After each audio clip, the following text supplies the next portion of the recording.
the beginning of every weekly Eucharist in the service, we say the collect for the day. It's not a collect, it's a collect. And that collect changes each week based on whatever the theme is that the people who wrote the collects are inviting us to give our attention to. Today's collect is one of my favorites. It's about Bible reading. It's a reminder about why we read the Holy Scriptures. We read them for our learning, and we read them to encourage hope. I don't think most of us are first introduced to the Bible with those two goals in mind, learning and hope. That's why we as the Christian community read the Bible, but it is often far from how people teach us the Bible. So just as we begin, I invite you to keep in mind that the whole reason that we read, mark, hear, and inwardly digest the Holy Scriptures is for our learning and to encourage hope.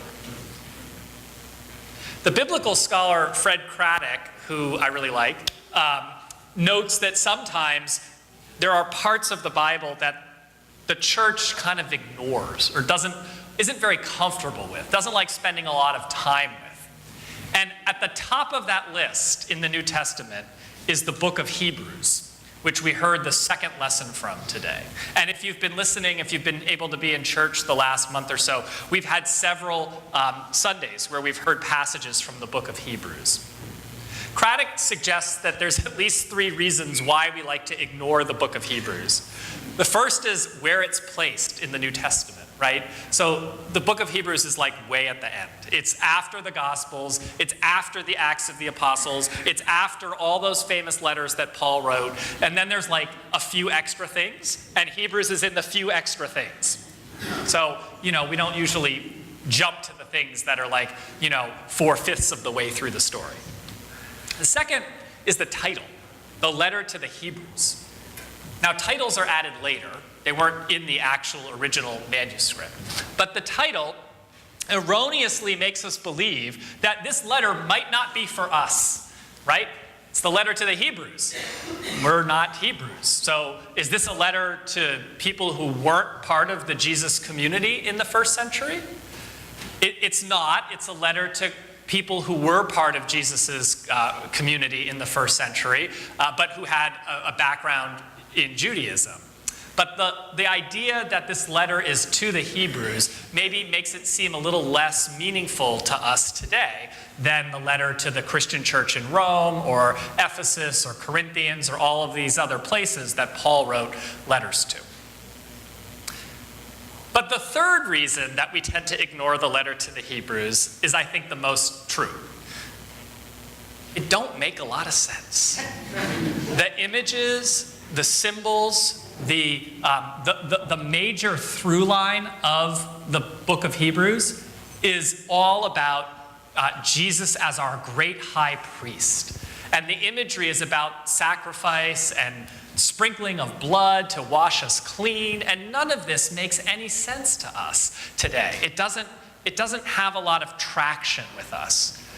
It made a lot of sense in the first century when there was a lot of sorting out going on between if you had come from an ancestry of Jewish families, how were you going to make sense of what it meant to now be following Jesus in your life? But it doesn't make a lot of sense in the 21st century. These are not the images that help us understand what it means to faithfully follow Jesus today.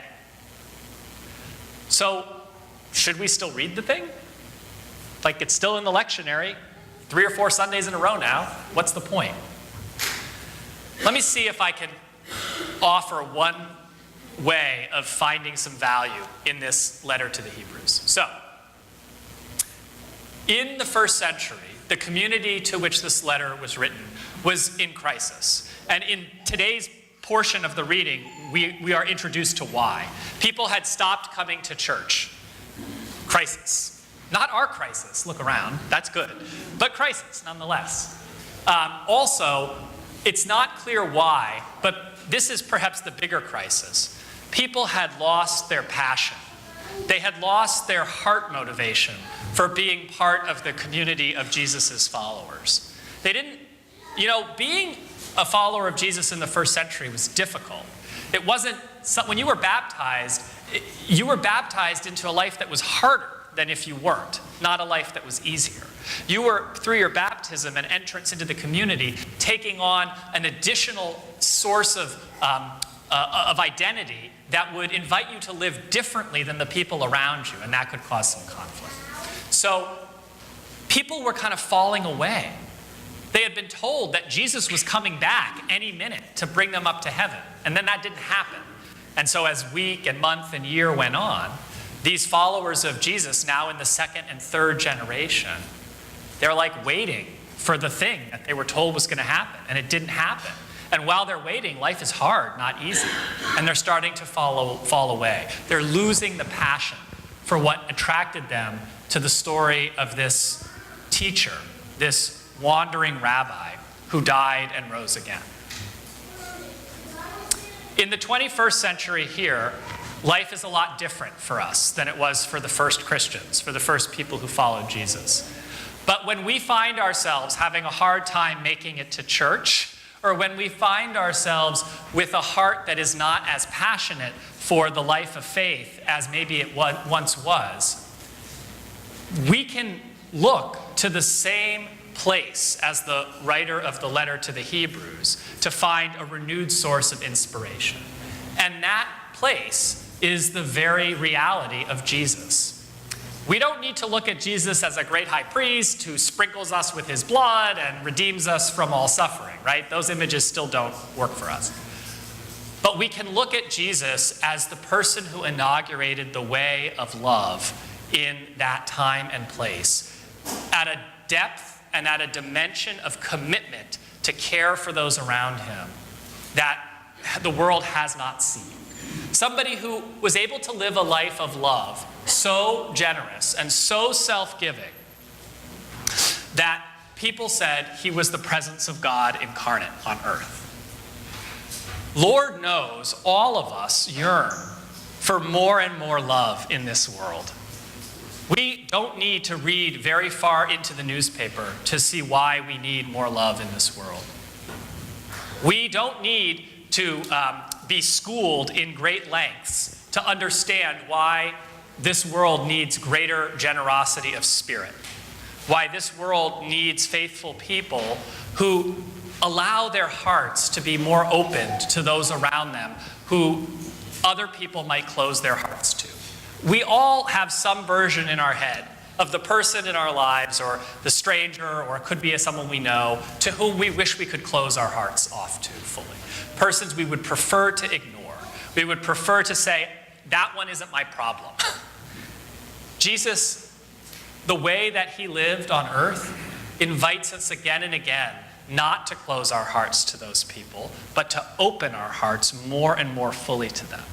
So whoever it was who entered your mind just now, whatever real or imaginary person that was, I want you to imagine Jesus inviting you to find a way to open your heart anew to that person, to offer a greater spirit of mercy in your heart to that person. Because all those images about the high priest and the blood and all of that, it's all about Jesus being the one who opens God's merciful heart more and more towards us. And so we are called to open our hearts more and more mercifully towards each other. The very last line of that reading from the Hebrews today says something like, I'm going to read it so I don't get it wrong. Can I borrow it? It says something like, let us consider how to provoke one another to love. How do we provoke one another to love? And the word provoke is a mild translation because the real Greek is pester. How do we pester one another to be creatures of love the way that Jesus was a man of love among us? How do we do that? How do we encourage one another?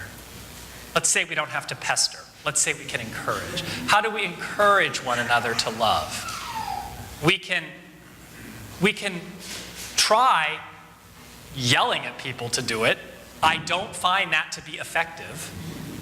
We can try encouraging and teaching and explaining that this is how God wants us to treat each other. That's a good start. But if you really want to build up more love in the world, the only way to do it is to give it. When you give love, the people who receive that love are more likely to give it to someone else. They might not give it back to you, but they're going to give it to someone else. If you have children, you know what I mean.